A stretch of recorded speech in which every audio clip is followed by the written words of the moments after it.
नमस्कार। जयपुर दूरदर्शन के विशेष कार्यक्रम राष्ट्र निर्माण में लोक सेवकों की भूमिका विषय पर आज हम चिंतन करेंगे, मनन करेंगे और उस पर मंथन करेंगे। आज हमारे साथ खास मेहमान के रूप में मौजूद हैं भारतीय प्रशासनिक सेवा के वरिष्ठतम अधिकारी रहे रोहित आर ब्रेंडन। ब्रेंडन साहब का करीब 40 सालों का प्रशासनिक अनुभव रहा है और आपने सेवानिवृत्ति के बाद युवाओं में किस प्रकार जागृति पैदा की जा सकती है, किस प्रकार युवा राष्ट्र के निर्माण में अपनी अग्रणीय भूमिका निभा सकता है, उसको लेकर मोटिवेशन का काम कर रहे हैं और देश भर में एक मोटिवेशनल स्पीकर के रूप में भी आपने एक प्रतिष्ठा अर्जित की है। आप जयपुर के कलेक्टर रहने के साथ ही संभागीय आयुक्त रहे और प्रशासनिक पदों को आपने न सिर्फ बखूबी निभाया है बल्कि एक कीर्तिमान भी स्थापित किया है। आपने कलेक्टर के रूप में, संभागीय आयुक्त के रूप में, राजस्थान मानवाधिकार आयोग के सचिव के रूप में ऐसी नज़ीर पेश की है कि एक लोक सेवक किस प्रकार अपने कार्यों से समाज के उस अंतिम व्यक्ति तक अपनी बात पहुंचा सकता है या उसके दर्द को, उसकी पीड़ा को, उसकी परेशानी को अनुभव कर सकता है। ये तमाम कार्य ब्रेंडन साहब ने अपनी इन 4 दशक की प्रशासनिक यात्रा में बखूबी मुकाम तक पहुंचाया है। आप का विशेष जो कार्य रहा वह आने वाली पीढ़ी को एक संकेत देता है कि किस प्रकार लोक सेवक अधिक गंभीरता से काम कर सकते हैं, किस प्रकार उनका जीवन समाज के लिए अधिक उपादेय हो सकता है। इसके लिए जो हमारा एक प्रोग्राम है, जो राजस्थान सरकार जहां पर ट्रेनिंग करवाती है राजस्थान प्रशासनिक सेवा के अधिकारियों को, उससे अधीनस्थ सेवा के अधिकारियों को, उनको आपने गुर सिखाए हैं कि किस प्रकार एक लोक सेवक बनकर किस तरह आप जनता की समस्या को हर सकते हैं, किस प्रकार आम आवाम जो व्यक्ति चप्पल चटकाते हुए चलता है उसकी परेशानी को दूर कर सकते हैं। तो आज हम रोहित आर ब्रेंडन से मुखातिब हैं। सर, आपका स्वागत है, अभिनंदन है हमारे इस विशेष कार्यक्रम में। सर, मैं जानना चाह रहा था कि आपने सिविल सेवा में एक लंबा दौर देखा है और 21 अप्रैल को लोक सेवा दिवस हम मनाते हैं। आखिर इस लोक सेवा दिवस की आवश्यकता हमें क्यों पड़ी और इसको आप किस रूप में देखते हैं?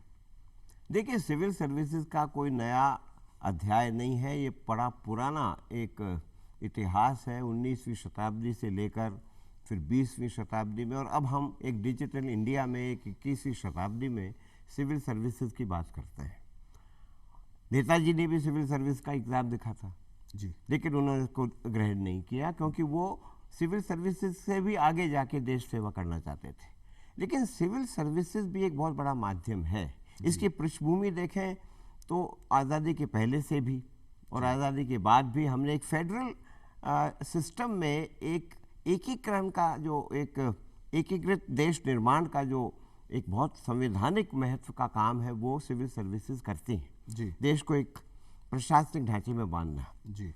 लेकिन अब आज़ादी के इतने सालों बाद केवल एक कानूनी या केवल एक नियमों से बंधा हुआ सिस्टम ये नहीं रह सकता। अब इसको परिणाम सूचक और परिणाम वादक जी, एक व्यवस्था के रूप में देखना पड़ेगा। तो सिविल सर्विसेज की बदलती हुई भूमिका रही है और आज के युग में मैं मानता हूं कि सिविल सर्विस की बहुत महत्वपूर्ण भूमिका है क्योंकि पॉलिसी मेकिंग से पॉलिसी इम्प्लीमेंटेशन तक का जो एक लंबा सफ़र है और सारी पॉलिसीज़ को, प्रोग्राम्स को धरातल पर उतारने का जो काम है वो सिविल सर्वेंट्स को करना पड़ता है, चाहे वो अखिल भारतीय सेवा के हों, चाहे वो राज्य सेवा के हों और चाहे वो पंचायत स्तर के भी हों।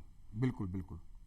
ब्रेंडन साहब, मैं एक जानना चाह रहा था कि हम जब राजनीति विज्ञान में पढ़ते हैं, चूँकि मैं राजनीति विज्ञान में विद्यार्थी हूँ, तो वहाँ पर स्थायी कार्यपालिका व अस्थायी कार्यपालिका का उल्लेख होता है।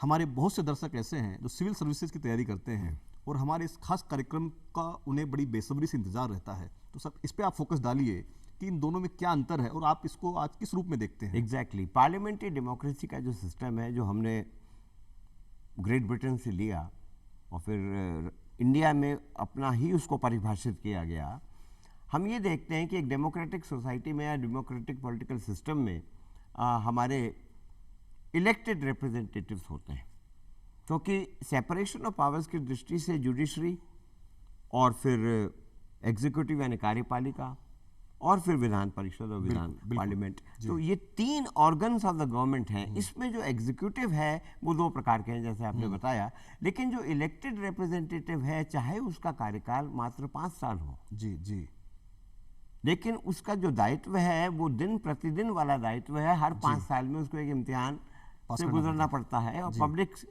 पब्लिक से वापस मैंडेट लेना पड़ता है। बिल्कुल, हम सिविल सर्विसेज में बहुत मेहनत से, बहुत पढ़ाई से, बहुत लगन से और एक देश के निर्माण में भागीदार बनने की दृष्टि से हम सिविल सर्विसेज के लिए आकांक्षा रखते हैं जी। अपने युवा अवस्था में मैंने भी बहुत ज़्यादा आकांक्षा रखी। मैं लेक्चरर भी था विश्वविद्यालय में, मैं बहुत सीनियर मतलब अध्यापक भी रहा हूँ, लेकिन मेरे मन में एक जुम्बिश थी कि सिविल सर्विसेज में जो मैं एक व्यापकता से काम कर सकूंगा, तो वो एक इच्छा थी और आकांक्षाओं का ये एक ज़माना है।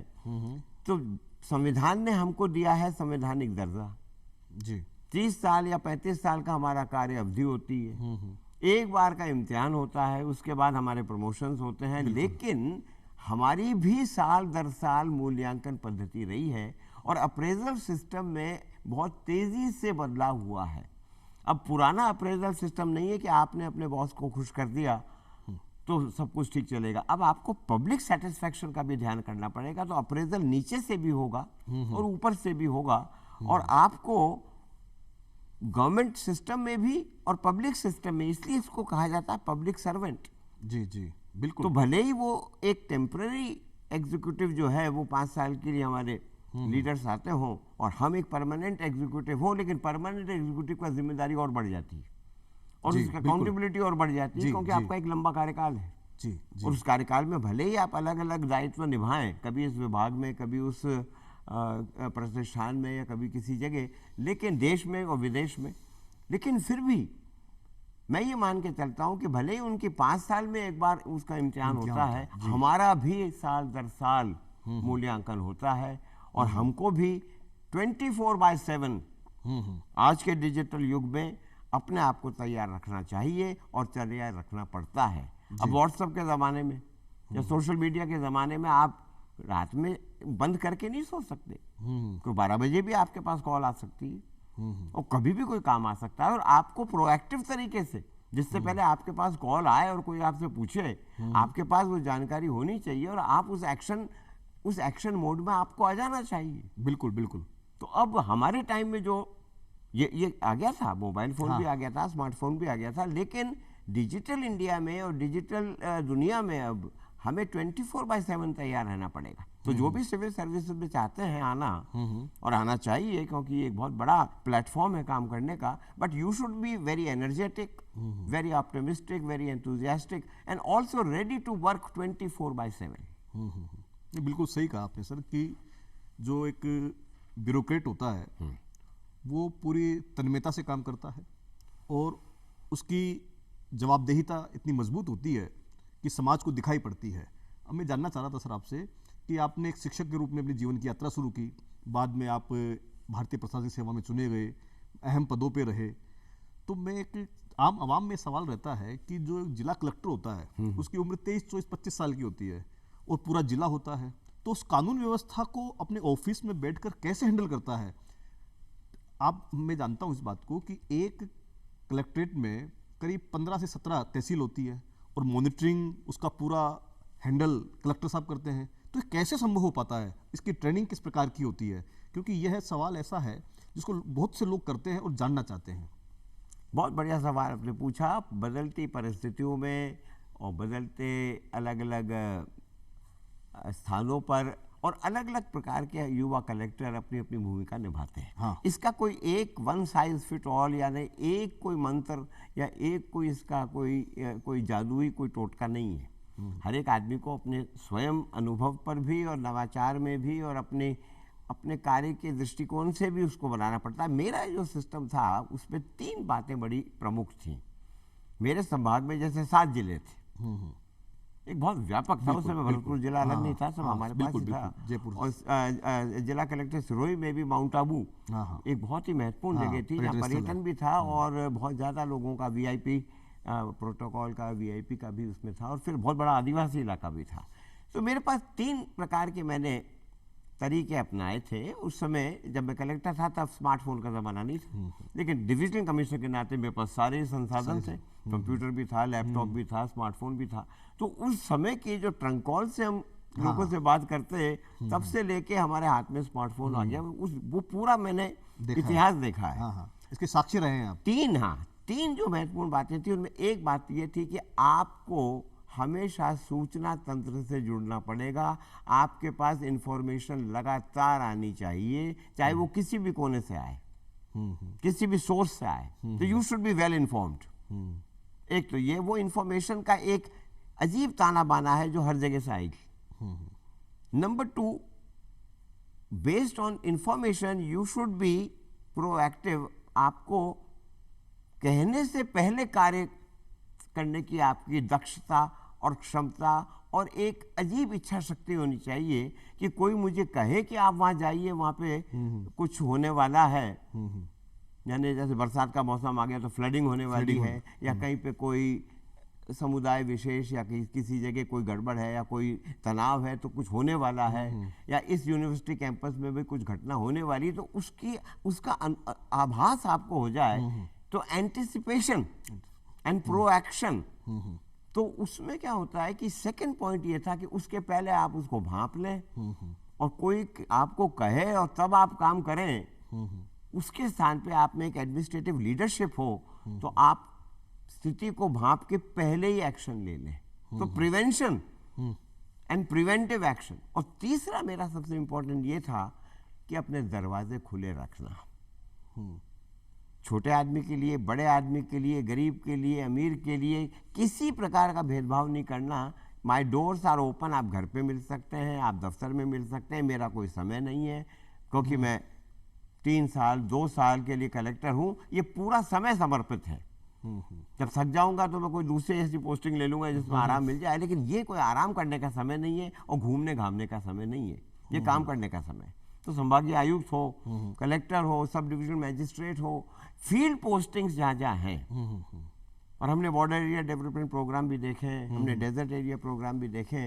इन सारे प्रोग्राम्स में जो भारत सरकार के बहुत इंपॉर्टेंट प्रोग्राम है, आपको नीचे तक जाके बैठना पड़ेगा। बिल्कुल, आप चाहें कि दफ्तर में बैठे बैठे आप काम कर लें। मैं कहता था मंडे इज अ वर्किंग दफ्तर वाला दिन, लेकिन बाकी सब दिन थोड़ा दफ्तर, थोड़ा कोर्ट वर्क, लेकिन फील्ड में तो जाना ही है। और नाइट होल्ड की प्रणाली इतनी बढ़िया थी, आजकल साधन इतने अच्छे हो गए कि लोग भाग के घर पहुंच जाते हैं। तो नाइट होल्ड करना भी बड़ा जरूरी है कि आप उनके बीच में रात्रि विश्राम करें, आपको बहुत सारी जानकारी मिलेगी, और वो जानकारी आपको ताकत देगी और आपकी क्षमता का विकास करेगी। ब्रेंडन साहब, मैंने देखा है, मेरा निजी अनुभव है कि एक दौर रहा है, आज भी वो दौर है कि कलेक्टर साहब को एप्लीकेशन देने के बाद लगता है कि अब मेरी समस्या का निदान हो गया, कि अब ये आखिरी पायदान है, मैंने इनको अवगत करा दिया, अब मेरी समस्या दूर हो जाएगी। आप इसको किस प्रकार देखते हैं, क्योंकि आप 4 दशक तक ब्यूरोक्रेट रहे हैं और अब आप एक स्पीकर के रूप में, एक शिक्षक के रूप में समाज का और देश का मार्गदर्शन कर रहे हैं, तो इस पर थोड़ा सा आप प्रकाश डालिए सर। देखिए, हमारे एक बहुत बड़े चीफ मिनिस्टर थे, मैं अभी नाम नहीं लूँगा, उन्होंने हमारी मीटिंग में एक बार कहा था कि जिस जिले से मेरे पास ज़्यादा शिकायतें आती हैं और मेरे ऑफिस में ज़्यादा चिट्ठियाँ आती हैं, इसका मतलब वहाँ का कलेक्टर काम नहीं कर रहा है, नहीं तो कलेक्टर के स्थान पर ही उसी जगह ये जिलों का निदान हो जाना चाहिए। जी जी जी।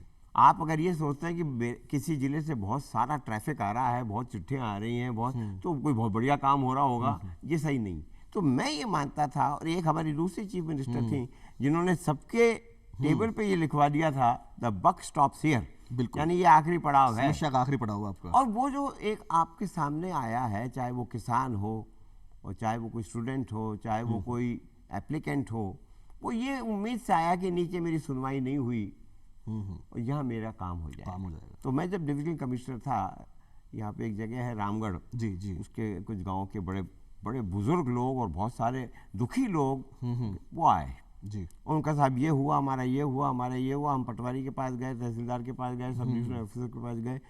तो मैंने कहा अब हम आपके पास आए। मैं कहा अब आप आ गए हैं, आप सही जगह आ गए हैं, आपको काफ़ी तकलीफ रही, मैं आपको एक तरीका बताता हूँ, आप इस तारीख को इतनी बजे कष्ट करें, एक बार फिर आ जाएं। करो साहब आप तो फिर वापस बुला तारीख रहे दे रहे हैं। तो मैं कहा आप देखना, आप ये 7 दिन बाद में बुला रहा हूँ आपको, आप यहाँ ही आ जाएं और फिर देखें क्या होता है।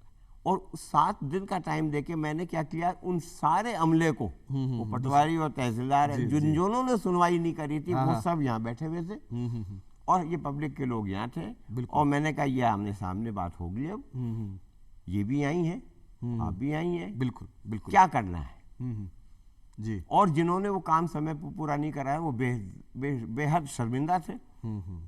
और वो लोग जिनको काम करवाने की बात में कहा ये लड़ने झगड़े का टाइम नहीं है, आप अपना काम बताइए, ये काम होगा, आज होगा ये काम। और वो सब फाइलें वगैरह सब चीजें लेके साथ आए थे। तो ये कैंप अप्रोच कहलाती है। कि आप कैंप लगाकर और उस समस्या को, उसका समाधान जड़ से कर दीजिए और वहीं पे सारी बातचीत होगी। वहीं ऑर्डर लिखा गया मेरे सामने ही, वहीं सारी नोटशीट तैयार हुई, मैंने भी उसमें जो अप्रूवल देनी थी दी और काम हो गया। अब मैं कही हर बार तो नहीं हो पाएगा, लेकिन इनको नसीहत दी गई है कि ये काम मैं दूसरी बार फिर मैं सख्ती से करूंगा और सजा के साथ करूंगा। तो मैं ये सीख दी गई है कि इन लोगों के काम स्थानीय स्तर पे हो जाने चाहिए। और आपको ये सीख दी गई है कि आप भी इनके साथ सहयोग करके अपने अपने काम समय पे करा लीजिए। ये बहुत अच्छा आपने उदाहरण पेश किया। उदाहरण है, एक बहुत ही अच्छा ऊर्जा का उदाहरण है। सर, जैसा आपने फरमाया कि इस लोकतंत्र को चलाने के लिए व्यवस्थापिका, कार्यपालिका और न्यायपालिका होती है। व्यवस्थापिका कानून बनाती है, कार्यपालिका एग्जीक्यूट करती है, उसे लागू करती है, लेकिन उसके मजबूत स्तंभ लोक सेवक होते हैं, क्योंकि वो जो सदन में, विधानसभा में या लोकसभा में जो घोषणा हुई उसका पूरा ढांचा ब्यूरोक्रेट तैयार करते हैं, लोक सेवक तैयार करते हैं। यदि वो अच्छी बनेगी तो सरकार की तारीफ होगी, यदि वो कमजोर बनेगी तो सरकार की आलोचना होगी। तो इस नीति निर्माण में लोक सेवकों की किस प्रकार भूमिका देखते हैं आप? देखिए, लोक सेवा में आपका जो लंबा समय या जो शुरू का दौर है वो तो फील्ड में निकलता है, पॉलिसी इम्प्लीमेंटेशन में, कि नीतियां हैं, प्रोग्राम्स हैं, उनको आप लागू कर रहे हैं। फिर आप सीनियर हो गए, अनुभव आपने अर्जित कर लिया, तो मिडिल लेवल पे आप उन प्रोग्राम्स वगैरह को अच्छी तरह स्टडी करते हैं। और फिर सुपरवाइजरी रोल होता है जिसमें क्रियान्विति के साथ साथ आप उसकी मॉनिटरिंग और सुपरविजन भी करते हैं। और उससे ज़्यादा सीनियर लेवल पे जब आप एडिशनल सेक्रेटरी और जॉइंट सेक्रेटरी से भी ऊपर और सेक्रेटरी लेवल पे पॉलिसी मेकिंग में आप अपना योगदान करते हैं, बल्कि पॉलिसी मेकिंग में आप तैयारी करते हैं। बिल्कुल बिल्कुल। तो ये तीनों स्तर हैं। अब इसमें हो क्या रहा है कि ब्यूरोक्रेट की या सिविल सर्वेंट की ये जो कड़ी है, पॉलिसी निर्माण से पॉलिसी का लागू करना और उसको सफल बनाना, ये एक बहुत जटिल एक तरह की प्रक्रिया है। और इस प्रक्रिया में आपने देखा होगा बार बार गैप्स पड़ते हैं कि पॉलिसी अच्छी थी लेकिन वो धरती पर उतर नहीं पाई। बिल्कुल। या किसी ने कहा कि भाई 1 रुपया था लेकिन 13 पैसे पहुंचा। बिल्कुल। लीकेज हो गया जी, कहीं कुछ और हो गया। तो ये सारी जो गड़बड़ है और ये सारी जो मुश्किलात है, इसको स्मूदन आउट करना, और अब तो एक सिस्टम आ गया है डिजिटल टेक्नोलॉजी की वजह से, और ब्लॉकचेन टेक्नोलॉजी अब आ रही है जिसमें एवरी सिंगल स्टेज आपकी मॉनिटर होगी कि कहाँ पे गेहूं कब आया, वहाँ से कहाँ पहुँचा, आंगनवाड़ी में कब पहुँचा, उसका कैसे उसका वितरण हुआ, मिड डे मील में या आंगनवाड़ी में बच्चों ने कैसे उसको खाया, उसकी क्या गुणवत्ता थी। तो मेरा कहने का मतलब ये है कि इसमें 3 चरण जो हैं, आपने जो मैंने भी बताया, उसमें सबसे कठिन कहने के लिए लोग कहते हैं पॉलिसी मेकिंग है। मैं ये मानता हूं कि पॉलिसी चाहे कितनी भी अच्छी हो, अगर उसका इम्प्लीमेंटेशन पुअर है तो अच्छी से अच्छी चीज को आपने खराब कर दिया। और पॉलिसी साधारण भी हो लेकिन आपने उसको कारगर रूप से इम्प्लीमेंट कर दिया, एक सिंपल सी पॉलिसी। अब जैसे एक सिंपल पॉलिसी है लोगों को हाउसिंग देना। जब मैं कलेक्टर था तो मैंने जो उस जमाने में था इंदिरा आवास योजना, तो आवास योजना के बारे में एक आई और डीआरडीए वाले उसको कर रहे थे, वो पंचायत वाले। तो मैंने कहा भाई मैं देख के आता हूँ। मैंने देखा कि वो आवासीय योजना उस गांव से करीब 20-25 किलोमीटर दूर बन रही थी। और जिनके लिए बन रही थी उन्होंने कहा हम कभी नहीं रहने वाले हैं वहाँ, क्योंकि वहाँ जाके कौन जंगल में बसेगा, न वहाँ पानी है न वहाँ दूसरी कोई व्यवस्था है। तो एक अच्छी आवास योजना को आपने खराब कर दिया। तो उसमें बदलाव आया और कहा गया कि अब जहाँ पे लोगों के छोटे मोटे उनके लैंड है या उनकी भूमि है, गांव के अंदर ही उनको आपको मकान देने हैं। तो पॉलिसी इंप्लीमेंटेशन के लिए प्रशिक्षण जरूरी है, उसकी सीनियर स्तर पे सुपरविजन जरूरी है। और एक और बात अब मैं कह दूं, चाहे वो थोड़ी कड़वी भी लगे आपको, नीचे से भी अब आपका प्रेशर जरूरी है, क्योंकि जो लाभार्थी है आप उस पर कोई दया या कोई पुण्य नहीं कर रहे हैं, वो उसका अधिकार है, उसका एंटाइटलमेंट है। उसके लिए चाहे राज्य सरकार हो चाहे केंद्र सरकार ने बजट तैयार किया है, उसके लिए पैसा दिया है, तो आपको उसको लागू करवाना पड़ेगा।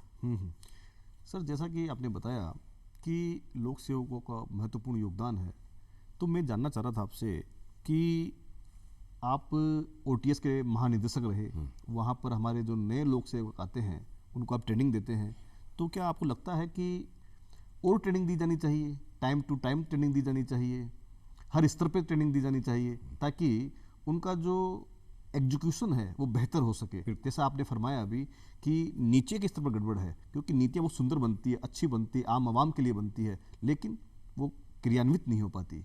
तो इस पे थोड़ा सा बताइए सर। देखिए, प्रशिक्षण का तो कोई विकल्प है ही नहीं। शिक्षण और प्रशिक्षण, और ये एक तरह का कंटिन्यूअस प्रशिक्षण जो हर साल हर 2 साल में।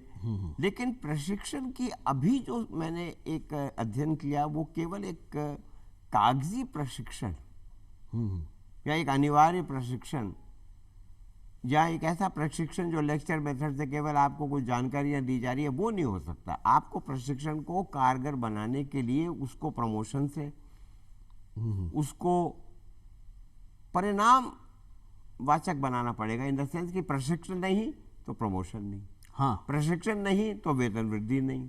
कई लोगों को जैसे विदेश के प्रशिक्षण के लिए भेजा गया, उन्होंने छुट्टी ले ली, नहीं गए।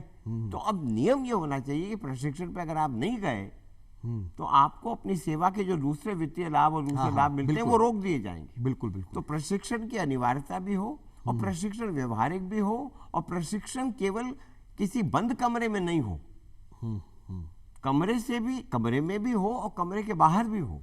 आपको फील्ड प्रशिक्षण का भी आपको एक तरीका अपनाना पड़ेगा। और अब तो वीडियो कॉन्फ्रेंसिंग भी है, जूम टेक्नोलॉजी आ गई है, सब कुछ अवेलेबल है, अब एवरीथिंग इज ओपन। बिल्कुल। तो आपको प्रशिक्षण को और कारगर बनाना ही होगा। सर, मेरे अंतिम 2 सवाल हैं। एक तो आरटीआई कानून बना 2005 में, तो उससे कई चीज़ें, जो एक कानून होता था अंग्रेजों के दौर में कि हम कुछ नहीं दिखाएंगे, गोपनीयता कानून था, ऑफिशियल सीक्रेट्स एक्ट, बिल्कुल, इसके बाद सब ओपन हो गया। तो इसको किस रूप में देखते हैं? क्या ये लोक सेवकों के लिए मुफीद साबित हुआ है या परेशानी का, झंझावतों का एक बड़ा कानून बना है? देखो, राइट टू इंफॉर्मेशन एक्ट तो एक बहुत बड़ा कानून बन के आया सामने, और उसका दुरुपयोग भी खूब हुआ। कई लोगों ने अपने जो लोगों को एक तरह से अपने विवाद सुलझाने का एक माध्यम बना लिया, लोगों को परेशानियों में भी डाला। लेकिन ये दौर आते हैं। लेकिन कानून बहुत अच्छा है, और कानून की कारगरता ये है कि आपको भाई सूचना देनी पड़ेगी और समय पे आपको सूचना देनी पड़ेगी। उसके बाद पब्लिक सर्विस डिलीवरी एक्ट आया, राइट टू हियरिंग एक्ट आ गया है, और अभी एक अकाउंटेबिलिटी एक्ट की बात कर रहे हैं हम। तो ये सारे जो कानून है, अब देखिए किसी भी सिविल सर्वेंट के ऊपर एक तरफ तो ये सारे आयोग बैठे हैं, मानवाधिकार आयोग और महिला आयोग और बाल आयोग, और जो आप पे नजर रखते हैं, सूचना आयोग भी है, सूचना आयोग भी। फिर हमारे कोर्ट कचहरी है, जहाँ पे अगर किसी का काम नहीं हो तो वहां जाके वो अपना अधिकार का संरक्षण कर सकता है। मीडिया बहुत बड़ा आज एक मतलब माध्यम है जो कि सिविल सर्वेंट्स के ऊपर एक वॉच रखता है।